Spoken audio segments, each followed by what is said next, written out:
اسرائیل اور امریکہ کا کہنا تھا کہ ان دونوں کی انٹیلیجنس کے مطابق اسرائیلی کھرب پتی شخص سے منسلک مرسس اسٹریٹ نامی آئل ٹینکر پر عمان کے ساحل پر ہونے والا حملہ ایرانی ڈرونز کے ذریعے کیا گیا تھا۔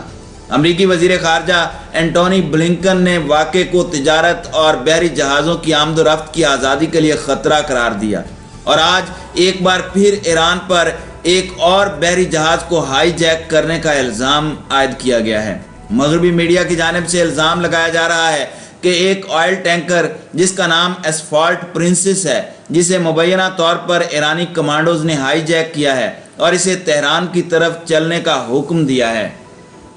بتایا گیا ہے کہ 9 مسلح لوگ کشتیوں پر آ کر اس جہاز میں سوار ہوئے اور اسے ہائی جیک کیا۔ برطانوی رائل نیوی کی طرف سے بھی اس بات کو ممکنہ ہائی جیکنگ قرار دیا گیا ہے۔ بتایا جا رہا ہے کہ ہائی جیکنگ کا یہ مبینہ واقعہ خلیج عمان میں آبنائے ہرمز کے قریب پیش آیا، جہاں دنیا کی مجموعی تیل کی ترسیل میں سے 20% اسی سمندری گزرگاہ سے ہوتی ہے۔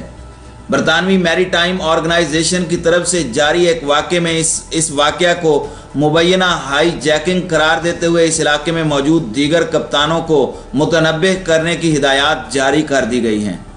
ناظرین اکرام، حقیقت میں امریکہ اور اسرائیل خطے کے اندر بڑی جنگ کا ماحول پیدا کر رہے ہیں، جس میں وہ ایران کے خلاف کوئی بھی سٹرائک کر سکتے ہیں، لیکن ایرانی حمایت یافتہ حزب اللہ کی جانب سے گزشتہ روز اسرائیل پر 3 میزائل حملے کیے گئے۔ اس کے بعد اسرائیل کی جانب سے ایئر سٹرائک کی گئی۔ ان تمام حالات و واقعات میں یوں لگ رہا ہے کہ ایران کی جانب سے آنے سے پہلے ہی ایرانی پراکسیز نے اسرائیل کو اتنا انگیج کر دیا ہے کہ اس کی رہی صحیح کسر بھی ٹوٹ جائے، کیونکہ حماس کے ساتھ ہونے والی 12 روزہ جنگ میں ایران نے اسرائیل کی طاقت کو اچھی طرح چیک کر لیا ہے کہ اگر 3-4 اطراف سے اسرائیل کو انگیج کیا جائے تو اسرائیل ریت کے ٹیلے سے زیادہ ثابت نہیں ہوگا۔ یہ اسرائیل جس کی امریکہ اور مغربی ممالک نے بڑے پیمانے پر مارکیٹنگ کی، اب یہ اسرائیل اتنی ترقی کر چکا ہے کہ وہ ہارپ ٹیکنالوجی کے ذریعے دنیا میں مصنوعی زلزلے، سیلاب اور پتہ نہیں کیا کیا کچھ کر سکتا ہے۔ اسرائیل کے موجودہ وزیر اعظم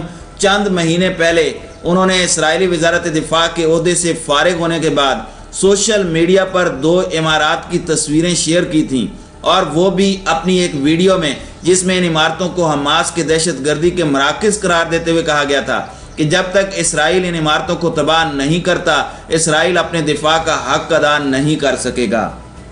ناظرین اکرام، دنیا بھر کو گمراہ کرنے کے لیے بنائی گئی اس ویڈیو میں جو 2 عمارتیں دکھائی گئیں، ان میں سے ایک اسلام آباد کی الشفا ہاسپٹل کی تھی، اور ویڈیو میں اسرائیل کے موجودہ وزیر اعظم کا استدلال تھا کہ غزہ کے علاقے میں قائم یہ عمارتیں حماس کا ہیڈ کوارٹر ہیں، اور یہی عمارتیں معصوم اسرائیلی شہریوں پر حملوں کا باعث بن رہی ہیں۔ ناظرین اکرام، 2 منٹ کی اس ویڈیو میں نفتالی بینٹ نے اپنے تئیں ایسے اداروں، تنظیموں اور مختلف گروہوں کو جو فلسطین پر اسرائیلی مظالم کی مذمت میں انسانی ہمدردی کے ناطے سے دن رات ایک کیے ہوئے تھے، تصویر کا دوسرا رخ دکھانے کی کوشش کی، لیکن اس بھدی کوشش میں جھوٹ کا سہارا لینے کی کوشش کی گئی، جیسے ہی دنیا بھر میں موجود تبصروں کے ساتھ یہ ویڈیو وائرل ہوئی، چاروں جانب پاکستان اور اس کے اداروں کے خلاف ایک طوفان مچ گیا۔ اس میں 2 درجن کے قریب امریکہ، جرمنی، سویڈن اور برطانیہ میں پناہ لیے ہوئے افراد نے بھی تیل چھڑکنے کی بھرپور کوشش کی۔ دنیا کے مشہور سکالرز، دانشمندوں اور عالمی تنظیموں سے تعلق رکھنے والے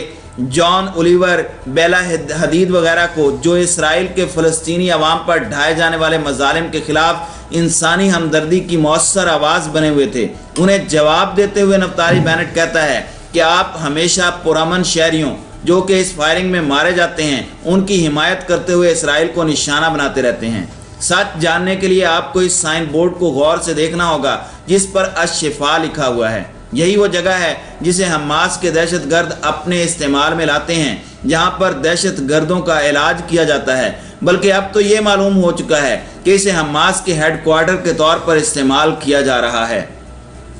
ناظرین اکرام، واضح رہے کہ اس ویڈیو کے ذریعے اسرائیل کی جانب سے ہسپتالوں پر حملے اور بمباری کی وضاحت پیش کی جا رہی تھی۔ ایسا شخص اب اسرائیل کا وزیر اعظم ہے۔ اسلام آباد، جہاں دنیا بھر سے تعلق رکھنے والے سفارتکار رہتے ہیں، ان کے لیے یہ جاننا کوئی مشکل کام نہیں ہے کہ اسلام آباد کا ہاسپٹل کون سا ہے اور غزہ کا کون سا۔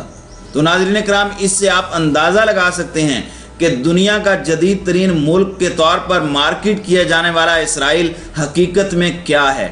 یہ سب بتانے کا مقصد یہ ہے کہ آپ کو یہ بتا سکوں کہ اسرائیل پر اسلامی مزاحمتی تنظیموں کی جانب سے بیک وقت یلغار کر دی گئی تو اسرائیل کے لیے اپنی سلامتی برقرار رکھنا ناممکن ہو جائے گا۔